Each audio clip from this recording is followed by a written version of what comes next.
Allerhoogste wat in liefde oor sy koninkryk regeer. Hy beloof aan die einde op die wolke kom hy vier. Hy is koning, hy regeer. Loof hom, prys hom, halleluja. Loof hom, prys hom, halleluja. Loof hom, prys hom, halleluja. Hy is koning, hy regeer.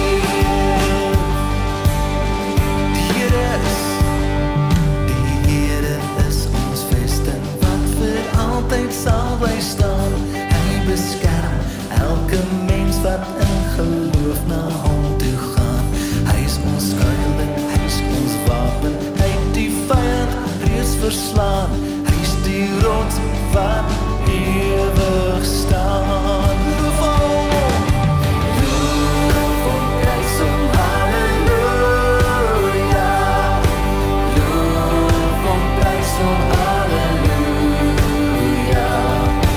Loof hom, prys hom, halleluja. Hy is die rots wat ewig staan. Kom deel nou. Kom deel nou in ons loflied. Hef jou hande op na bo. Blaas bassyne, slaan op tromme en kom dans voor God se oor. Kom leef in die oorwinning van sy woord waarin ons glo, want sy woord sal ewig staan. Loof hom, prys hom, halleluja.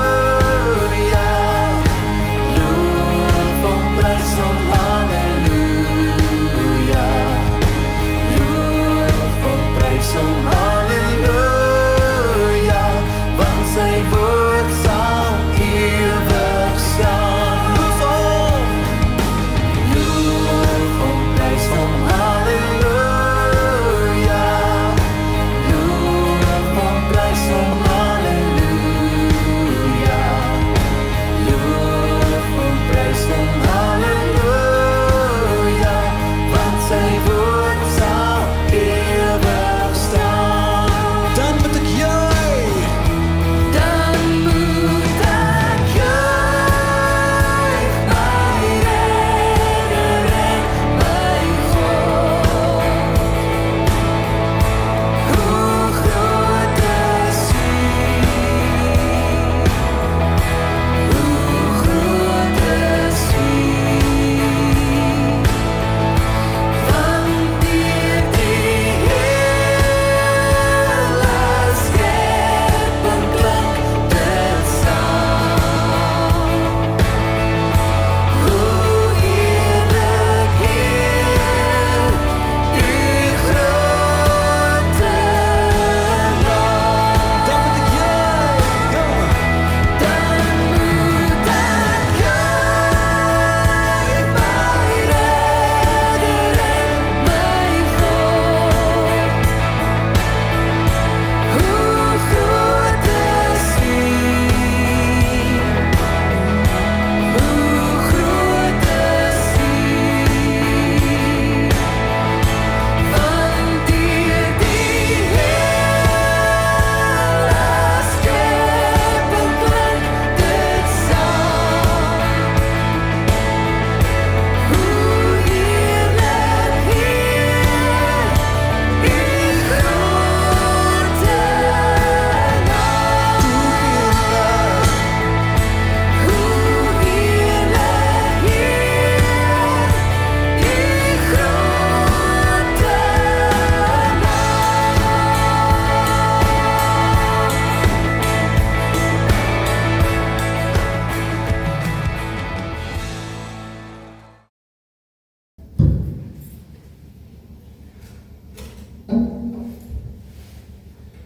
Nou, ons gaan 'n bietjie kyk na Samson, een van my kinderhelde. Ek dink ek het hom vanoggend doodgemaak. Hoor, so ek sal nou vir julle verstel hoekom. Ek het altyd hierdie ou gesien wat baie sterk is en toe kom ek agter ek is eintlik 'n groot teleurstelling. Maar voordat ek nou 'n bietjie meer uitwy daaruit, kom ons lees uit Numeri 6 uit. Ons moet teruggaan in tyd. Want Samson was mos 'n Nasareer gewees. Laat ons net kyk wat so goed is 'n Nasareer. Ek lees van vers 1. Die Here het met Moses gepraat en gesê: Praat met die Israeliete en sê vir hulle: Wanneer 'n man of 'n vrou 'n buitengewone gelofte aflê, die gelofte van 'n Nasareer om hulle aan die Here te wy, moet hy hom van wyn en sterk drank weerhou. Druiwe asyn en asyn van sterk drank mag so iemand nie drink nie.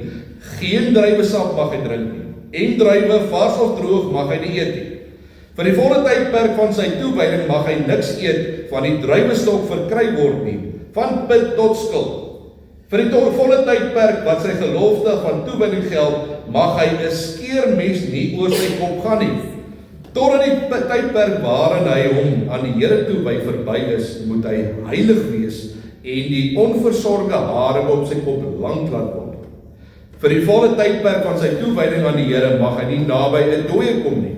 Selfs in die geval van sy vader, moeder, broer of suster mag hy homself nie met hulle verontreinig as hulle sterf nie, want die teken van toewyding aan sy God is op sy kop. Vir die volle tydperk van sy toewyding is hy heilig vir die Here. Maar wanneer iemand by hom kom heel onverwags sterf en hy sy gewyde hare verontreinig, moet hy sy hare afskeer op die dag wanneer hy rein word. Op die 7de dag moet hy dit afskeer. Op die 8ste dag moet hy 2 tortelduwe of 2 jong duwe na die priester bring by die ingang van die tent van ontmoeting. Die priester moet die een as 'n reinigingsoffer en die ander as 'n brandoffer bring en so vir hom versoening doen vir die oortreding weens die dooie. Daardie dag nog moet hy sy hare heilig en die tydperk van sy toewyding opnuut aan die Here opdra. Hy moet 'n jaar oud ramlam as 'n hersteloffer na die priester bring. Die aanvanklike tydperk verval omdat sy toewyding onrein geword het. Dit is die voorskrifte vir die Nasareer. Op die dag wanneer die tydperk van sy toewyding verby is, moet hy na die ingang van die tent van ontmoeting gebring word. Hy moet sy offer vir die Here nader bring, 1 jaar oud ramlam sonder gebrek as brandoffer, 1 jaar oud ooilam sonder gebrek as reinigingsoffer en 1 ram sonder gebrek as maaltydoffer. Asook 'n mandjie met ongesuurde brood van gesifte meel, ringbrode, klam gemaak met olyfolie en platbrode, gesmeer met olyfolie met die bypassende graan en drankoffers. Die priester moet dit in die teenwoordigheid van die Here bring en offer as die persoon sy reinigingsoffer en brandoffer. Die ram moet hy as maaltyd vir die Here bring, saam met die mandjie ongesuurde brood, die priester ook vir die persoon se graan en drankoffer. Die Nasareer moet dan by die ingang van die tent van ontmoeting sy gewyde hare afskeer. Hy moet die gewyde hare van sy kop neem en dit in die vuur onder die maaltydoffer gooi. Die priester moet die ram se gekookte blad neem en ook 'n ongesuurde ringbrood en 'n ongesuurde platbrood uit die mandjie haal. Hy moet dit dan op die handpalms van die Nasareer sit, sodat hy sy gewyde hare afgeskeer het. Daarna moet die priester dit voor die Here as simboliese offer bring. Dit is 'n heilige gawe wat die priester toekom met die borststuk wat die priester toekom, met die borststuk wat die gewyde gawe is en die bout wat die wydingsgeskenk is. Daarna kan die Nasareer wyn drink. Dit is die voorskrifte vir die Nasareer wat hy op grond van sy toewyding as 'n offer aan die Here moet beloof, naas dit wat hy verder kan bekostig. Bo en behalwe die voorskrifte wat geld vir sy toewyding, moet hy presies handel volgens sy gelofte wat hy aflê. Net tot sover, 'n lekker mond vol. Kyk, ek onthou nog as 'n kind die eerste keer toe ek die storie van Samson gehoor het. Hierdie ou met muscles, bob muscles en natuurlik laar. Amper soos 'n tipe Bybelse Rambo, net. En hy vat nie nonsens nie. Nee, wat Samson het nie gewere nodig gehad nie. Dit wat hy in die hande kon kry, letterlik, dit was genoeg gewees. As hy buk om iets op te tel, dan moes jy eintlik al in die hardloop gewees het. Nou, ek kon nie glo dat jy kry so ou in die Bybel nie. Julle weet mos hoe is kinders, nee. Want jy wil 'n polisman word, jy wil 'n brandweerman word, jy wil 'n armyman word, dis wat die aksie lê. Natuurlik, Samson het soos 'n besemstok uitgesteek bo al die, want dan wil nie soos Petrus wees nie. Petrus het net rondgeloop en gepraat. Ek wil nie soos Paulus wees nie, want my gedagtes sien ek Paulus is 'n ou man in my gedagtes. Nee, Samson, dis wat die aksie lê. My ma moes net keer, want ek wil 'n Samson vir God hê gehad. Natuurlik weet ons dat die kinderweergawe so 'n bietjie anders is, meer aanvaarbaar as die regte weergawe, nee. Want as ek nou vandag so 'n hemp moes aantrek, 'n Samson vir God, nee, het al die tannies vandag in die kerk 'n oogknip gekry, nee. Want hy het 'n goeie oog vir 'n mooi vrou. So baie van ons het hierdie prentjie in die Bybel. En ongelukkig op die ou einde word Samson in die rug gesteek deur 'n vrou. Julle sien, 'n vrou, alweer 'n vrou. Adam ook deur 'n vrou. Samson ook 'n vrou, sommer deur twee, nee, pas op vir 'n vrou. Niks pot sommer. Maar kom ek leer julle iets oor Samson wat julle dalk nie geweet het nie, want Samson nie so onskuldig maak nie. Want as 'n mens 'n paar vrae vra oor Samson se lewe en mens krap so 'n bietjie onder die dop, dan kom 'n mens by 'n paar ongemaklike antwoorde uit. Dalk wonder jy vanoggend as jy vanoggend hier sit, maar hoekom nou Samson? Hoekom die Ou Testament? Dis omdat die Ou Testament gaan oor verhale wat gebeur het met regte mense en regte plekke. Hulle gesprekke met God leer vir ons baie oor ons verhouding vandag met God. Hulle frustrasies is partymal net so ons frustrasies. Maar die belangrikste rede hoekom ons graag hier moet stil staan is omdat Jesus self hierdie verhale vertel het.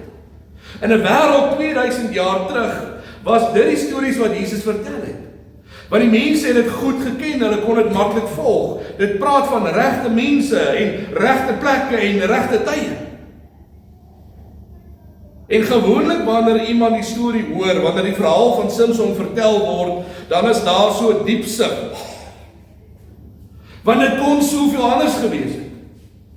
Samson kon hierdie kant van Dawid gewees het, maar toe slaan hy hierdie kant van Saul met sy modder in die gesig. Dus wanneer jy begin lees, dat jy hierdie groot verwagtinge het, hierdie groot dinge wat Samson gaan doen, en dan kom 'n mens met 'n werklikheid agter, hy val so hard soos 'n klip, reg en af. So kom ons spring weg in Numeri 6. In Numeri 6 was daar 'n sensus aan die gang gewees in die woestyn. Die mense was in die woestyn getel gewees, maar terwyl Moses die mense tel in die woestyn, gee God aan Moses sekere opdragte. Een van die goedjies was, en dit het gegaan oor wanneer 'n man of 'n vrou 'n baie spesiale gelofte aan God afgelê het. Hierdie gelofte het bekend gestaan as die Nasareer gelofte. En die punt van hierdie gelofte is dat jy geen alkohol mag drink nie. Nie 'n druppel. Al sny jy die hele dag gras en dis bloedwarm, koue water my maat, nie koue bier nie. Jy mag nie druiwesap drink nie. Jy mag nie druiwe eet of rosientjies eet nie. Solank jy onder die gelofte is, mag jy niks eet wat uit 'n wingerd kom nie. Vir die hele tyd, wanneer jy onder hierdie gelofte is, mag jy ook nie jou hare sny nie. Maar dis nie al nie. Jy mag aan niks raak wat dood is. Of dit 'n dier is of 'n mens is, jy mag nie naby iets kom wat dood is nie. Selfs al sou jou pa of jou ma of jou suster of jou broer in daai tyd doodgaan, dan kry jy iemand om jou te kom help. Jy raak nie aan hulle nie, jy mag nie. Nou baie interessant is dat die mense gewoonlik hierdie gelofte afgelê het net vir 30 dae. Ek sê dit weer, net vir 30 dae. Want dit gaan daaroor dat jy vir die Here die beste wil gee. Dit gaan daaroor vir hierdie 30 dae wil ek 'n rad opskuif in my geloof, in my manier van lewe, wil ek meer vir die Here doen. Dis nie bedoel vir jare nie, 30 dae. Vir 30 dae mag jy nie jou hare sny nie, jy mag nie 'n koue bier drink nie. Jy mag nadat jy die hele gras gesny het nie. Vir 30 dae geen alkohol, niks uit 'n wingerd uit nie. Alles vir my wat dood is, geen hare sny nie. Ek sien in my gedagtes, dis amper iets soos 'n vas, maar net meer ernstig, want as jy dit nie nakom nie, is die gevolge. Nou hou vir my dit 'n gedagte, dis 'n spesiale gelofte wat jy aan die Here aflê. Kyk gou saam met my na Rigters 13 vers 5. Ja, kyk, jy gaan swanger word en 'n seun in die wêreld bring. 'n Skeermes mag nie naby sy kop kom nie, want die seun sal 'n Nasareer van God wees van die moederskoot af. Hy sal begin om Israel te red uit die hand van die Filistyne. Nou Samson word 'n rigter genoem, hy's een van 12 rigters. En die doel van 'n rigter is, dis iemand wat God gekies het, iemand baie spesiaal. En hy word deur God gekies om Israel te verlos, elke keer wanneer hulle deur hulle vyande onderdruk word. Hier begin ons met Simson se geskiedenis in vers 5, en Simson is 'n rigter. Nou Simson se ma word swanger en God sê vir haar, weet jy wat, hierdie kind vanaf sy geboorte gaan 'n Nasareër wees. Jy mag nie sy hare sny nie. Hy gaan onder die Nasareër gelofte vir die res van sy lewe wees. Nie 30 dae nie, vir die res van sy lewe moet hy onder die Nasareër gelofte staan. En die rede hoekom God dit doen, dat Simson nie net vir 30 dae nie, maar vir sy hele lewe is omdat God hom een kan sit. Hy is gekies om iets spesiaals te bedoen, hy is besonders. God sê vir hom, jy moet anders as al die ander mense wees, want jy het 'n baie spesiale werk jou lewe. En omdat God hom gekies het, kan hy nie lewe soos al die ander nie. Hy kan nie maak soos hy wil. God gee vir hom 'n lewe anders as al die ander mense sin. Hy is spesiaal een kant gesit, anders as al die ander. Die mense moes dit weet en sien. Hy moes dit weet en hy moes dit verstaan, dat God hom gekies het met 'n baie spesiale werk. Nou op daai stadium in Simson se lewe was die Filistyne besig om Israeliete te onderdruk. Nou hoe sê my kinders, Goliat se mense. Die Filistyne het die sweep in die hand en hulle slaan. En die Israeliete staan daar en al wat hulle vra is, ons moet spring, maar hoe hoog moet ons spring? En nou het hierdie mense, die Israeliete, hierdie verwagting gehad, dat God iemand geroep het om hulle te help onder die Filistyne. God gaan hom gebruik en dan gaan die Filistyne die see indruk. Kyk gou na Rigters 13, vers 24. Die vrou het toe 'n seun in die wêreld gebring en hom Simson genoem. Die seun het groot geword en die Here het hom geseën. Kyk na vers 25. Die gees van die Here het hom begin aanvuur by Magadan tussen Soram en Eshtaol. Nou wil ek hê dit baie skerp wees, nee, so skerp soos 'n mens, nee. Want hierdie sinnetjie gaan 'n paar keer voorkom. Die gees van die Here. Ek moet sê toe ek hierdie name van hierdie plekke gelees het, klink dit vir my soos medisyne, Sora en Eshtaol, nee, van 2 per dag vir hardlywigheid, weet. Maar baie interessant is dat die eerste ding wat Simson doen, is om verlief te raak op die verkeerde vrou. Ek sê julle mos, die Here het Simson se foute. Hy raak verlief op 'n Filistynse vrou. En nou in Rigters 14, met almal hierdie groot verwagting van Simson en die feit dat God hom gekies het, en hy moet anders lewe, wie hy gaan wees en wat 'n ongelooflike goed hy gaan doen, en hy gaan anders wees as al die ander mense, hy gaan groot dinge doen. Kyk waarmee Simson besig in Rigters 14 vers 5. Simson, sy vader en moeder het toe afgegaan na Timna, toe hulle by die wingerde van Timna kom staan, daar skielik 'n jong leeu al brullend op hom af. So Simson se oog vang 'n mooi vrou. Op 'n stadium toe kom Simson na sy pa en sy ma toe. Pa, ma, ek moet met julle praat. Ernstig. Ma, ek het 'n mooi vrou ontmoet. Lyne is op die regte plekke, sy lyk soos 'n koukbottel figuur. Ek dink sy was haar hare 2 keer 'n dag, hoor, want ek het nog nooit in my lewe sulke blink hare in my lewe gesien nie. Ek weet sy is 'n Filistyn, maar die liefde sal alles oorwin. Maar ek sê vir julle, ek laat weet julle nou net, ek wil graag met haar trou. Sy pa en ma kry 'n harteval. Jy kan nie. Sy is 'n Filistyn. Jy weet dit staan daar in die Torah in Deuteronomium 7, jy mag nie buite Israel trou nie, Simson sê. En dit sê vir Simson met 'n baie dik stem, nee, jy mag nie. Nou ja, na lekker huismoles en 'n paar harde woorde, dalk 'n koppie of 2, hier gaan Simson, sy pa en sy ma op pad Timna toe om hierdie mooi Filistynse vrou te ontmoet. Daar's al drie saam op pad daartoe. Nou ek weet, dit kan dalk klink asof Simson ongelooflik braaf en ongelooflik sterk is. Die skrywer wil hê jy moet iets anders raak sien. Want hier is Simson, sy pa en sy ma op pad na Timna toe om hierdie Filistynse vrou te ontmoet met wie hy gaan trou en niemand gaan hom keer.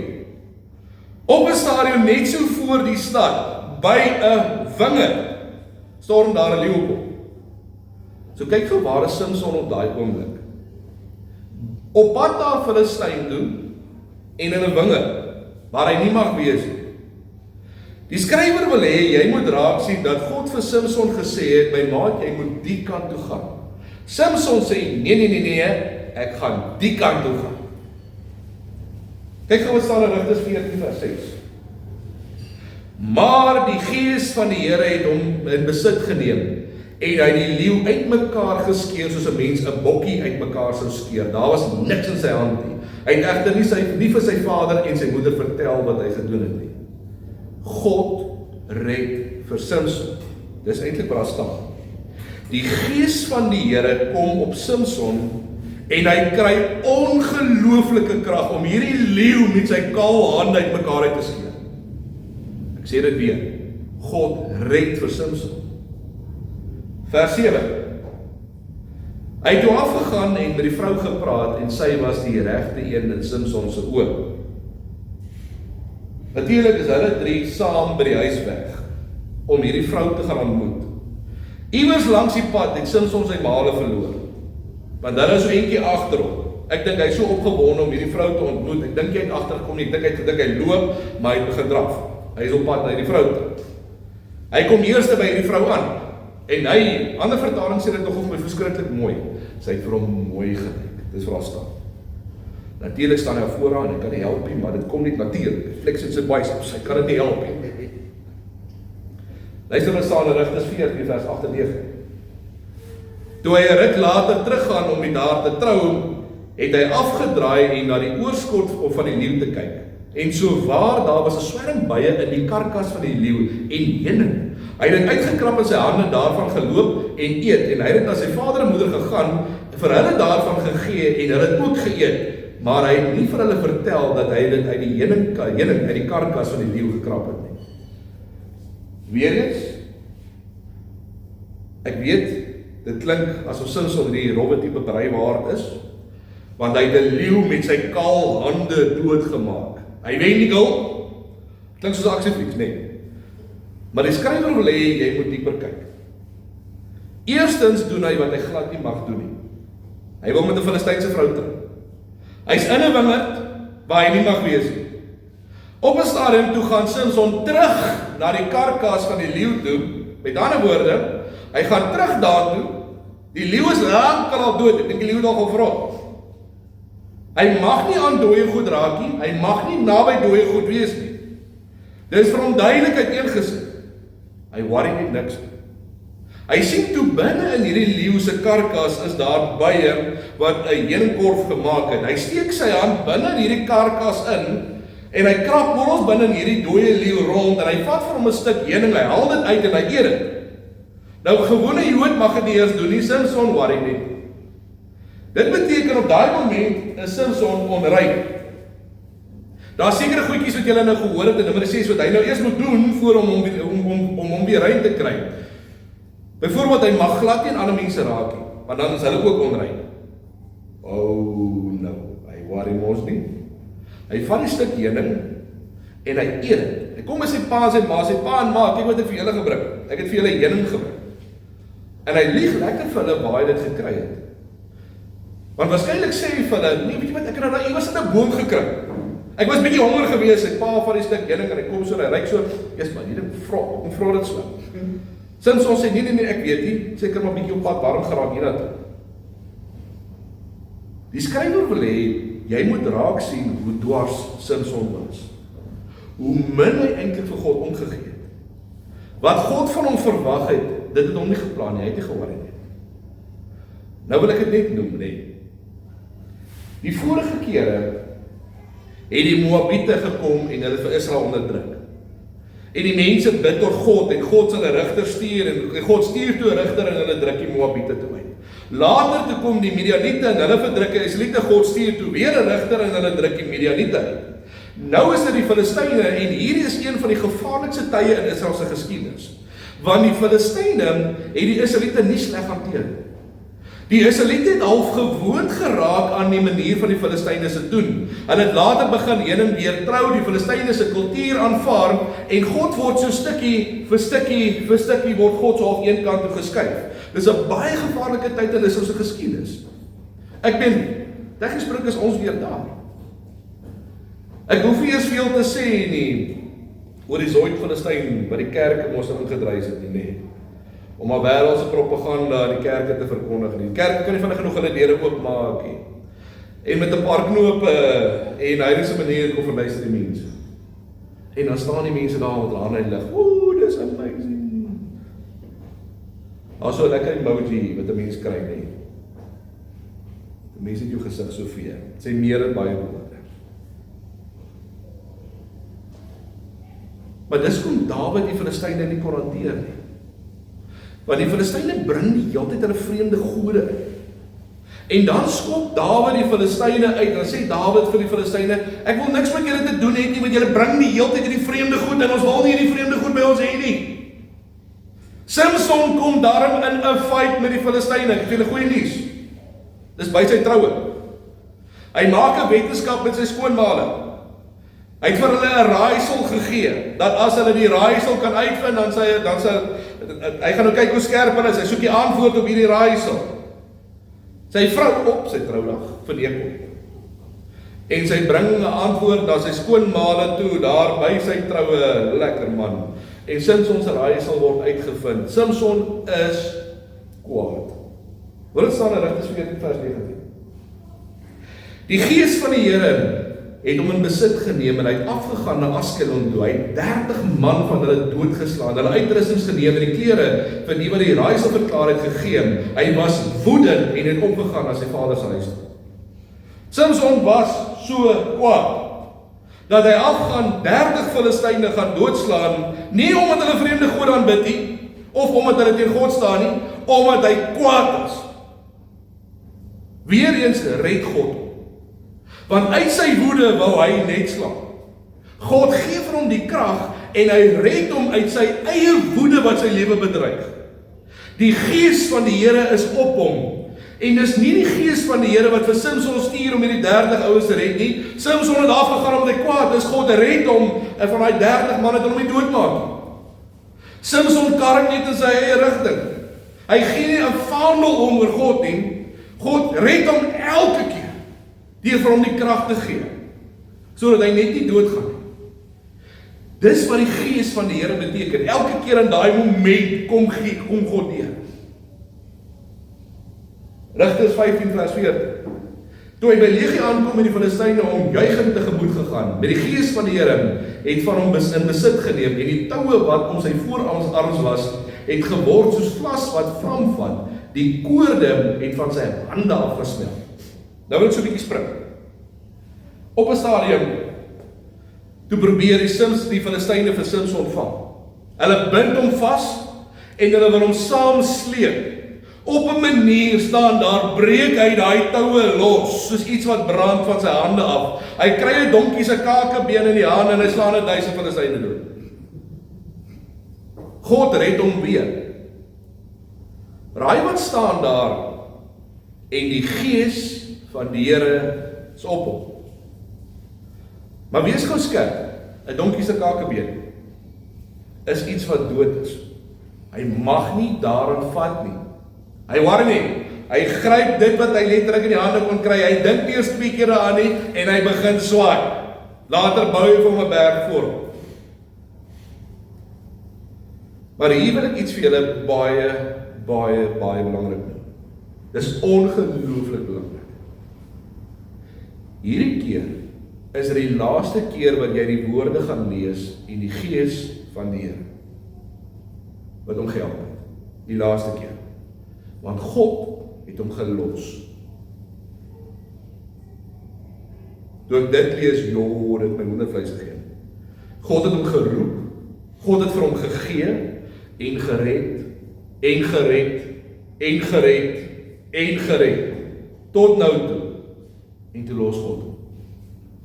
Hy gee net niks vir God om nie. Hy worry niks vir God nie. Hoor wat staan in Rigters 16 vers 20. Toe sê sy, die Filistyne is op jou Samson. Hy het uit sy slaap wakker geskrik en gedink, ek sal uitkom soos elke vorige keer. Ek sal my losruk. Hy het egter nie besef dat die Here van hom gewyk het nie. Ek sal uitkom soos elke vorige keer. Ek sal myself losryk. Hy het nie besef die Here het hom gelos nie. God het hom gelos. In sy nood. Alweer by 'n Filistynse vrou, hierdie keer aan een. En God het hom gelos. Die moment toe God hom los, toe sy krag weg. Hulle vang hom, hulle steek sy oë uit en hulle gooi hom in die gevangenis. Samson is eintlik 'n verhaal wat ongelooflik hartseer is. Is omdat jy 'n man het wat deur God geroep is om iets baie spesiaal te doen en hy vee eenvoudig net sy hande daarin af. Hy kon nie minder omgee nie. Hy wou doen wat hy wou doen en hy wou doen so wanneer hy dit wou doen en eendag toe ontdek hy toe hy doen wat hy wou doen en soos hy dit wil doen sonder God, toe los God. Dis nie 'n verhaal van 'n sterk ou nie. Dis 'n verhaal van God wat hom red en red en red en red. Dis 'n verhaal oor 'n man met 'n ongelooflike groot swakheid en wat God van selfsprekend aanvaar het.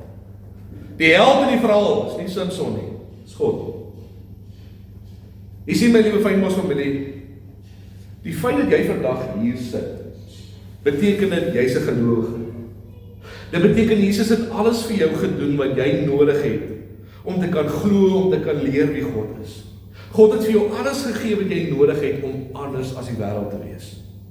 God het jou geroep om anders as die wêreld te wees. Hy het jou geroep om nie saam met die wêreld te smelt en weg te raak nie. Hy het jou geroep met 'n baie spesiale taak, 'n groot verantwoordelikheid om van hom te leer, om van hom te leef. Om anders as die mense te wees. As hulle wat daar voor staan en hulle kan nie genoeg kry met hulle hande in die lug, wanneer is ooit propaganda propageer word nie. Dat jy opstaan vir wat reg is. Om Jesus eerste in jou lewe te hou, om Jesus jou hoogste prioriteit te hou. Ons kan nie lewe soos ons wil en verwag God moet bly seën nie. Daar gaan 'n dag kom wanneer jy jou eie manier karring en jy gaan agterkom God jou verlos. Dis omdat jy aanhoudend God een kant toe stoot en jy maak soos jy wil.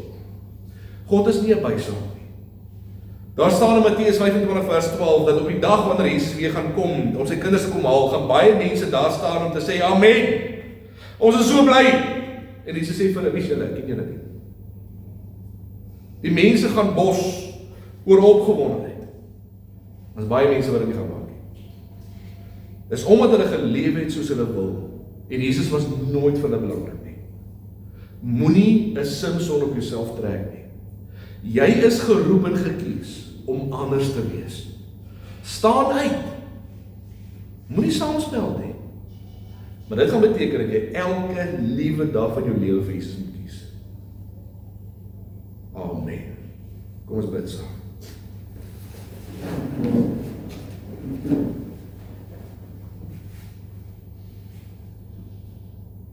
Here, U weet, as ons kyk na hierdie verhaal van Samson, ons sien as hierdie sterk ou met 'n paar spiere op 'n paar spiere, U weet dit. U weet hoe ons kinders groot geword het, waar ons Samson absoluut as 'n held beskou het, maar Here, wanneer ons regtig gaan kyk na die verhaal van Samson, kom ons agter dat U eintlik die held is. Dat U hom oor en oor en oor gered het, Here, dat U vir hom gehelp het wat niemand anders te wou nie. Waar dit ten spyte daarvan dat hy teen U getrek het, U elke keer deurgekom en het vir hom kom red. Here, dankie dat ons kan weet dat U vir ons U seun gestuur het, dat hy vir ons aan die kruis gesterf het en dat op grond van sy lewe te gegee het ons nooit verlaat sal word nie, dat ons nooit gelos sal word nie, dat ons altyd in U behoort. Dankie dat ons kan weet, Here, dit gaan nie daaroor hoe sterk ons aan U vashou nie, maar dit gaan daaroor hoe sterk en ons vashou aan U los nie, Here. Maar partykeer moet ons net tot ons sinne geruk word, dat ons net weet waar ons is, waarmee ons besig is, Here, dat ons nie aan hierdie kant toe karm weg van U af en U as 'n bysaak beskou nie, Here. Help ons as daar 'n verandering in ons lewe moet kom, dat dit moet gebeur. Dat ons elke liewe dag van U bewuslik kies eerstes. Here, dat ons anders as hierdie wêreld se lewe, as hulle kom en hulle kyk neer op ons of hulle dink minder vir ons, dan los ons hulle dat hulle so dink. Maar dit gaan vir ons oor U. Ons wil die belangrikste maak in ons lewe. Here, help ons net dat ons daai keuse elke dag sal maak. Dat ons die eerste sal sit, dat U nie 'n bysaak in ons lewe sal wees nie, maar die belangrikste in ons lewe. Want dan weet ons, Here, maak nie saak wat kom in ons lewe wat lê vir ons voor nie, U is daar. En die Gees van die Here sal op ons wees. U sal vir ons die wysheid gee, U sal vir ons die deur oopmaak wat nodig. U sal vir ons help in daai krisis. Here, dit gaan beteken dat ons die eerste moet sit. As daar dalk vandag iemand hier is wat dit nog nie gedoen het nie, Here, bid ons vir hulle dat U hulle harte sal aanraak, dat hulle dit sal doen. Dat hulle vandag hulle hand sal opsteek vir U en te sê, Here, ek kies vir U. Ek kies U. Kom oorweldig ons harte, Here, dat daai keuse elke dag sommer van onsself sal kom. Dat ons eers 2 keer daarop dink, dat ons hier elke dag sal eerste sit. Dankie, Here, dat ons vandag hierdie kan roep. Dankie dat ons vandag hierdie kan bid. Dankie dat ons hierdie kan bely. Ons bid dit alles in die almagtige en heilige naam. Amen.